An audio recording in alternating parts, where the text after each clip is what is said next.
بسم اللہ الرحمن الرحیم۔ 10ویں تراویح کا خلاصہ۔ اس میں ابتدائی طور پر حضرت ہود علیہ السلام کا اپنی قوم سے مکالمہ ہے۔ قوم عاد کی طرف مبعوث ہونے والے حضرت ہود علیہ السلام، آپ نے اپنی قوم کو اللہ تعالیٰ کی توحید کی دعوت دی، توبہ اور استغفار کرنے کی دعوت دی۔ انہوں نے جو شکوک شبہات پیش کیے اس کا جواب دیا اور پھر اللہ تبارک و تعالیٰ کی توحید بیان فرمائی، لیکن بالآخر اس قوم پر عذاب آیا اور اللہ تبارک و تعالیٰ نے اس قوم کو عذاب دے کر تباہ اور برباد فرما دیا۔ اس کے بعد اگلے رکوع میں اللہ رب العزت نے حضرت صالح علیہ السلام کا واقعہ بیان فرمایا۔ انہوں نے اپنی قوم کو توحید کی دعوت دی، توبہ اور استغفار کرنے کی تلقین کی، اللہ کی طرف سے آنے والا معجزہ یعنی اونٹنی کو ذبح نہ کرنے کا حکم دیا، لیکن انہوں نے نافرمانی کی، سرکشی کی۔ بالآخر انہوں نے اونٹنی کو ذبح کر دیا کہ جس کی پاداش میں اللہ رب العزت نے ان پر عذاب نازل فرمایا۔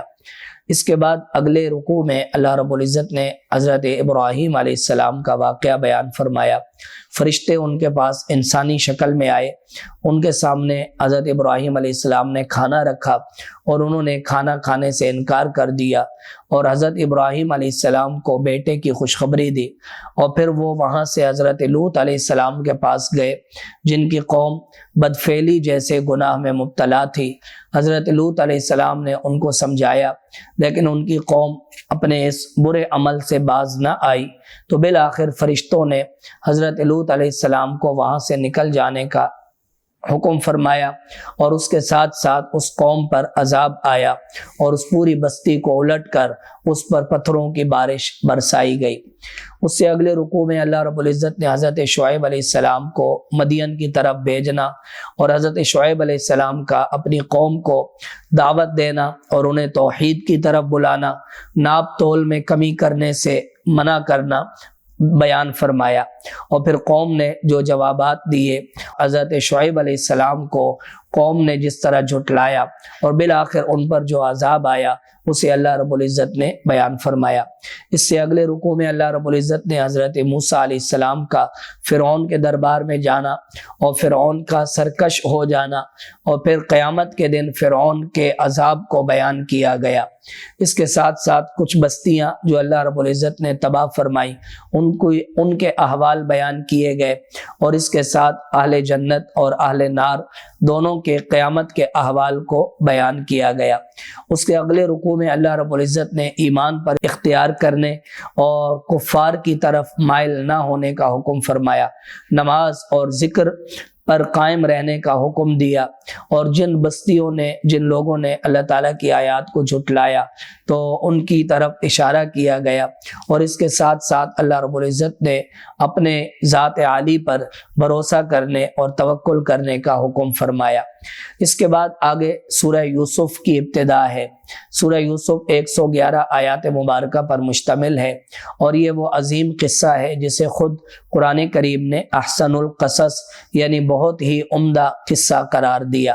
حضرت یوسف علیہ السلام کے سامنے ان کے 11 بھائیوں کا سجدہ کرنے کا خواب اور سورج اور چاند کا سجدہ کرنے کا خواب مذکور ہے۔ حضرت یوسف علیہ السلام نے اپنے والد گرامی کو یہ خواب سنایا کہ مجھے 11 ستارے، سورج اور چاند سجدہ کر رہے ہیں، اور پھر حضرت یوسف علیہ السلام کو حضرت یعقوب علیہ السلام نے منع فرمایا کہ اپنے بھائیوں کے سامنے اس خواب کا ذکر نہ کیا جائے۔ پھر اگلے رکوع میں ان کے بھائیوں کا واقعہ مذکور ہے کہ انہوں نے کس طرح ایک چال کر کے اپنے بھائی کو اپنے والد گرامی سے وصول کیا اور جا کر ایک کنویں میں ڈالا، اور پھر وہاں سے کچھ لوگوں نے آ کر حضرت یوسف علیہ السلام کو خریدا، اور حضرت یوسف علیہ السلام کس طرح مصر کے بازاروں میں بکے، اور پھر وہاں پر بادشاہ مصر نے آپ کو خرید کر کیسے اپنے گھر میں پالا، اس کو اللہ رب العزت نے بیان فرمایا۔ اس کے ساتھ ساتھ عزیز مصر کی گھر والی یعنی زلیخا نے حضرت یوسف علیہ السلام کو جو گناہ کی دعوت دی اور یوسف علیہ السلام نے اللہ تعالیٰ کی پناہ مانگی اور پھر ایک بچے نے گواہی دی ان کی پاک دامنی پر، اللہ رب العزت نے اسے بیان فرمایا۔ اور پھر آخر میں عزیز مصر نے اپنی بیوی کو جو لعن طعن کیا اسے بیان کیا گیا۔ اس کے ساتھ ساتھ یہ خبر جب مصر کے اندر مشہور ہوئی تو کچھ عورتوں نے بھی عزیز مصر کی بیوی کو لعن طعن کیا کہ تو اپنے ایک غلام پر عاشق ہو گئی، تو اس نے ان کے لیے دعوت کا اہتمام کیا اور ان کے سامنے پھل رکھے گئے، انہوں نے پھلوں کے بجائے اپنی انگلیوں کو کاٹ دیا۔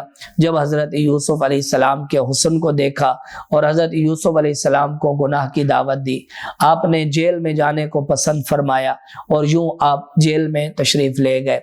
اس کے بعد اگلے رکوع میں جیل کے اندر آنے والے دو دوستوں کا واقعہ مذکور ہے کہ انہوں نے حضرت یوسف علیہ السلام کو اپنا خواب سنایا۔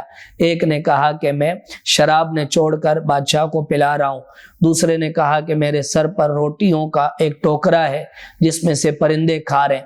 حضرت یوسف علیہ السلام نے اولاً انہیں توحید کی دعوت دی، معبودان باطلہ سے منع فرمایا اور پھر انہیں تعبیر بتلائی کہ جو شراب نے چھوڑ رہا تھا وہ بادشاہ کا خادم بنے گا، اور جو روٹیوں کا ٹوکرا لے کر جا رہا تھا اور پرندے کھا رہے تھے تو اسے سولی دی جائے گی۔ اس سے اگلے رکوع میں اللہ رب العزت نے اس وقت کے بادشاہ کے خواب کو بیان فرمایا کہ اس نے بھی ایک خواب دیکھا تھا اور پھر اس خواب کا ذکر اس نے اپنے مصاحبین سے کیا، کسی نے بھی تعویل نہیں بتائی، اور بالآخر وہی شخص کہ جو جیل سے رہا ہو کر آیا تھا اس نے یوسف علیہ السلام کے پاس جا کر وہ خواب بیان کیا اور یوسف علیہ السلام نے اس کی تعبیر بتلائی۔ پھر بادشاہ نے حضرت یوسف علیہ السلام کو طلب کر کے اپنے دربار میں ایک بڑا عہدہ سپرد کیا۔ اس کے بعد حضرت یوسف علیہ السلام کے بھائی یوسف علیہ السلام کے پاس غلہ لینے کے لیے آئے۔ آپ نے ان سے فرمایا کہ آئندہ جب آؤ تو اپنے بھائی بنیامین کو بھی ساتھ لے کر آنا، اور اس طرح آپ نے غلے کے اندر ان کی دی ہوئی رقم بھی واپس رکھ دی۔ جب انہوں نے گھر میں جا کے غلہ کھولا، اس میں رقم واپس پائی تو انہوں نے شکر ادا کیا اور اس کے ساتھ ساتھ بنیامین کو لانے کے لیے دوبارہ اصرار کیا۔ حضرت یعقوب علیہ السلام نے ان سے وعدہ لیا کہ تم اپنے اس بھائی کو واپس ضرور لاؤ گے۔ اس کے بعد وہ حضرت یوسف علیہ السلام کے دربار میں دوبارہ آئے، بنیامین کو ساتھ لے کر آئے۔ یوسف علیہ السلام نے ایک ہیلا کرتے ہوئے بنیامین کے سامان میں اپنا ایک پیالہ رکھوا دیا، اور پھر اس طرح یہ ایک چوری کا الزام لگا، اور اس طرح اللہ تعالیٰ کے بتائے ہوئے طریقے کے مطابق حضرت بنیامین حضرت یوسف علیہ السلام کے پاس ہی رہ گئے۔ اس کے بعد ان کے بھائیوں نے آپس میں جو مشورہ کیا اور اپنے والد گرامی کے پاس ایک پیغام بھیجا، اس کو بیان کیا گیا۔ حضرت یعقوب علیہ السلام نے ان کی بات کو جھٹلا دیا، صبر جمیل اختیار کرنے کا آپ نے ارادہ فرمایا، اور اس کے ساتھ ساتھ اپنے بھائی یوسف کو تلاش کرنے کا حکم دیا۔ پھر وہ تیسری بار حضرت یوسف علیہ السلام کے پاس آئے کہ ہمارے پاس کھانے کو کچھ نہیں، تھوڑی سی پونجی لے کر آئے ہیں، آپ ہمیں پورا غلہ دے دیجئے۔ حضرت یوسف علیہ السلام نے اب ان سے اپنا تعارف کرایا اور یوں اپنی ایک قمیص عنایت فرمائی کہ جا کر والد گرامی کی آنکھوں پر رکھو تو ان کی بینائی لوٹ آئے گی۔ یعقوب علیہ السلام کی بینائی لوٹ آئی۔ بچوں نے استغفار کرنے اور توبہ کرنے کی درخواست کی کہ ہمارے لیے استغفار کیجئے۔ حضرت یعقوب علیہ السلام نے وعدہ فرمایا۔ پھر حضرت یعقوب علیہ السلام اور جمیع آل خانہ مصر میں تشریف لائے، حضرت یوسف علیہ السلام کے سامنے سجدہ ریز ہوئے اور ان کے خواب کی تعبیر اللہ تعالیٰ نے یوں پوری فرمائی۔ اس کے بعد آگے اللہ تعالیٰ نے قیامت کے کچھ احوال بیان فرمائے اور مشرکین مکہ کو زمین میں چل پھر کر دعوت توحید دی گئی، اللہ تعالیٰ کی قدرت کے نظارے دیکھنے کی تلقین کی گئی، اور اس کے ساتھ ساتھ انبیاء علیہ السلام کو جو جھٹلایا گیا تو اس کو بیان کیا گیا۔ اس کے بعد اگلی صورت مبارکہ ہے سورۃ الرعد۔ رعد یا تو بادلوں پر معمور فرشتے کا نام ہے، یا بادلوں کی گرج کو رعد کہا جاتا ہے، اسی کا ذکر ایک جگہ پر ہے جسے قرآن کریم نے بیان فرمایا۔ ابتدائی طور پر اللہ تعالیٰ نے اپنی توحید، قرآن کریم کی عظمت کی نشانیاں بیان فرمائی، پھر انسان کو دی جانے والی نعمتوں کو بیان فرمایا، اور جو لوگ موت کے بعد زندہ ہونے کو عجیب سمجھتے تھے ان کا ذکر کیا گیا۔ اس سے اگلی آیات مبارکہ میں اللہ تعالیٰ نے اپنے غیب کو، علم غیب کو بیان فرمایا، اور اس کے ساتھ انسان کے ساتھ جو حفاظت کرنے والے فرشتے ہیں ان کو بیان کیا گیا۔ اللہ تعالیٰ نے بارش کا جو نظام بنایا اسے بیان کیا گیا، اور معبودان باطلہ کی نفی کی گئی، اور اللہ کی توحید پر دو مثالیں بیان کی گئی۔ اللہ تبارک و تعالیٰ نے آخر میں اچھے اور برے لوگوں کا انجام بیان فرمایا۔ وآخر دعوانا ان الحمد للہ رب العالمین۔